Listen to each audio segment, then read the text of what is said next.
Okay, good afternoon. So we are done with the chapter 3 unit 3 and unit 3 तक जो हम लोग ने देखा उसमें सिर्फ हम लोग ने एक बेसिक फाउंडेशन ही देखा. Yes, in the unit 3 we have seen how we can design one layout, but that is the all part of front end, and we can easily develop front end using Android Studio. Means अगर किसी ने practice की है, so that guy knows we can we can do the drag and drop things in Android. So there is no any complicated task, there is no any mind task up to which we have seen in the Android development journey. So front end भी थोड़ा है hectic task, but if you get the idea, means if you spend 2 to 3 weeks to know the concept of front end in Android, so you will get the entire idea behind this Android front end scenario. But the actual part is how we can connect that front end to the back end, and that is going to be seen on onwards. Means यहाँ पे भी हम लोग सिर्फ text view और यही सब देखने वाले, बट जैसे ही मैं टेक्स्ट फील्ड में कुछ एंटर कर रहा हूँ, so that data will have been stored in my database, and whenever I am clicking on particular button or anything else, means on click listener is activated, so that data will be uh, throughout to my front end, and which makes one meaningful activity, and that is all about our software application, that is all about our Android application. So ये front end और back and का synchronisation होना ही एक software के लिए उसकी alive होने की आइडेंटिटी है. So that's why we are going to see now, we are go ahead with the next concept which is our. यहाँ पे देखो unit 4 is nothing about designing user interface with view. So यहाँ पे भी हम लोग design ही करने वाले हैं, बट साइड बाय साइड हम लोग ये भी देखेंगे कि how we can activate the Java file, जो अब तक हम लोग ने सिर्फ डिजाइन मतलब जो बाय डिफॉल्ट फाइल थी वही रखी है. सिर्फ हम लोग ने चेंज क्या किया, XML file which is our front end file. So in this lecture we are going to see how we can design those front end as well as how we can activate those modules with the help of background activities. Okay, with the help of that java file. Okay, so let's start with. यहाँ पे देखो chapter 1 में सिर्फ इतना ही है, text view, list view और time and date picker. सो हम लोग टेक्स्ट व्यू में भी बहुत सारे बटन बनाने हैं, ग्रुप बनाने हैं, रेडियो बॉक्स, जो नॉर्मल आप लोग ने एडवांस जावा में बनाए होंगे वही चीज़ें हम लोग यहाँ पे करने वाले हैं. बट ठीक है, वो अगर मैं वहाँ पे अलर्ट बार पे क्लिक करूँ तो वो क्या होने वाला है, या फिर डेट एंड टाइम पिकर क्या होता है, ये भी हम लोग देखेंगे डिटेल में. ठीक है. Okay, so a topic about the get value from the edit text and set value to the text view. Means get and set input and output scenario perform हो रहा है, because the front, we are going to now activate the front end part. We are going to access the database elements and give the meaningful impact over our software application module or APK module. Okay, so any, as I said, any Android app has two parts in it, front end and back end. Means Android ही नहीं, कोई भी application हो, will consist front end and back end. And front end refers to the visualization of the components. मतलब जो अभी दिख रहा है वो फ्रंट, आपको मालूम ही होगा वो, फिर भी फ्रंट एंड क्या है जो हम लोग को दिख रहा है वो, that is how your app will look and appear to the other users. And backend part refers to the logic behind the functioning of your app. Means how we can store, how we can manage the background activities. So whenever we click on any button or submit any form या फिर login करते हैं हम लोग, so the backend code decides what action to perform next or what to do with the data received from user, etc.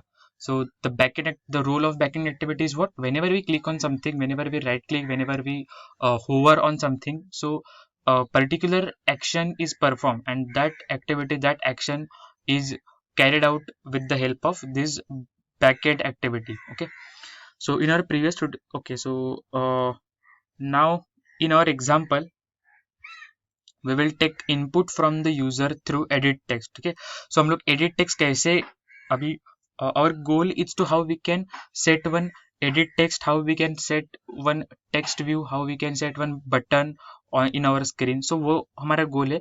उसके साथ हम लोग how we can activate those button, how we can activate those views using the Java file, वो भी देखने वाले. ठीक है. So in this tutorial, in this video, we will take one input from the user through edit text. जैसे कि यहाँ पे देखो enter name दिख रहा है ना. So वहाँ से वहाँ मतलब using that text edit text view, we can get the input value from user and we will display it in the text view. So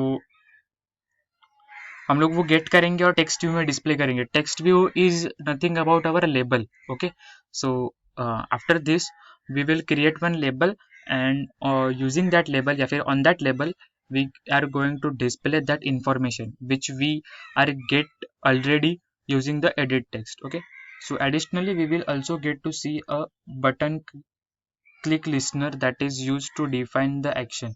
Okay, अभी ये बटन क्लिक लिसनर वगैरह क्या होता है वो हम लोग देखेंगे ये जावा फाइल में. ओके, सो यहाँ पे देखो यही हमारा गोल इतना ही है. अगर बैकएंड हम लोग समझ में ना पाए तो भी ठीक है, वो हम लोग नेक्स्ट लेक्चर में देखेंगे, बट या फिर नेक्स्ट मॉड्यूल जब रहेगा चैप्टर तब देखेंगे. But the focus is how we can create this entire login view window. ठीक है, फ्रंट एंड पे ही फोकस करना है अभी. ओके, सो यहाँ पे देखो रिलेटिव लेआउट मैंने डिजाइन किया. इसके लिए रिलेटिव लेआउट क्या है उसके लिए हम लोग ने एक पूरा लेक्चर स्पेंड किया था. आई होप कि आप लोग को पता चल गया होगा रिलेटिव लेआउट क्या है. The relation between there are four, if there are 1 2 3 4 5 6 modules, so that those 6 modules have the relation between amongst each other. ठीक है, so and that is nothing about our relative layout. okay, उसके बाद ये app tools width height background context. Okay, so ये इससे मैंने define कर दिया. उसके बाद ये ऐप और टूल क्या है. सो ये कुछ नहीं, सपोर्टिंग फाइल्स है या फिर कुछ इंपॉर्टेंट रहेगी तो भी इतना इंपॉर्टेंट नहीं है, वो बाय डिफॉल्ट जनरेट होने वाला. जैसे आप लोग रिलेटिव लेआउट सेट करोगे वो बाय डिफॉल्ट आ जाएगा. अगर आपने कुछ ऐड किया, एडिट टेक्स्ट ऐड किया, सो उसके रिलेटेड प्रॉपर्टी अगर रिक्वायर्ड है to insert in our relative layout manner, so the IDE will take care of this thing and it will automatically add that value in our code. Okay, so वो IDE का काम है, वो IDE खुद कर लेगा. सिर्फ समझ में आने की जरूरत है कि ये क्या है एग्जैक्टली. विड्थ हाइट है, बैकग्राउंड सेट किया मैंने, ये कलर दिया है, ये जो बैकग्राउंड दिख रहा है ना येलो टाइप कलर, वो कलर मैंने using this background activity set किया and context. Okay, now we are here creating two text view, two edit text and two buttons. Okay, so यहाँ पे देखो दो टेक्स्ट व्यू है, दो एडिट टेक्स्ट है और दो बटन दिख रहा है. Okay, so my first text view is क्या है, नेम. यहाँ पे देखो नेम, पासवर्ड और ये सब है. सो नेम मैंने यहाँ पे किया है, यहाँ पे देखो उसका नेम. हाँ, आईडी सेट की है मैंने उसके लिए to access this individual module, because now we are going to activate this login form. So obviously मुझे आईडी लगने वाला है, because if I want to target that individual view, so using the ID I can do such task. Okay, उसके बाद width height दी है मैंने, align parents start, ये सब देखे हम लोग ने प्रॉपर्टीज. ठीक है, सो वो हिसाब से वो सेट हुआ है वो मॉड्यूल. उसके बाद टेक्स्ट साइज मैंने लिखी है 20 SP. SP अभी क्या है, DP इज डॉट पर इंच. ठीक है, देखते हैं SP का फुल फॉर्म क्या है. Okay, so the full form of SP is scale independent pixel और DP का है डेंसिटी इंडिपेंडेंट पिक्सल. ठीक है, इतना डेप्थ में जाने की ज़रूरत नहीं है और आपको ये सारे मॉड्यूल्स याद में रखने की भी ज़रूरत नहीं है. ठीक है, कॉन्सेप्ट समझ लो. You don't have to by heart all this thing. Okay, just you need to focus on how we can insert, because if you simply drag and drop one text view in your relative layout, that means यहाँ से यहाँ पे जितनी 4-5 property है ना automatically create हो जाने वाली है. ठीक है, जो फिर आप लोग को चाहिए वो हिसाब से आप लोग ऐड कर देना. जैसे कि साइज चाहिए या फिर लेआउट मार्जिन उसने रखी है, यहाँ पे मैं पैडिंग ऐड कर सकता था. ठीक है, so depending on your needs you can add the attributes, but you don't have to remember all this things. ठीक है, वो आपको सब पॉइंट्स याद में रखने की ज़रूरत नहीं है. Okay, back two point.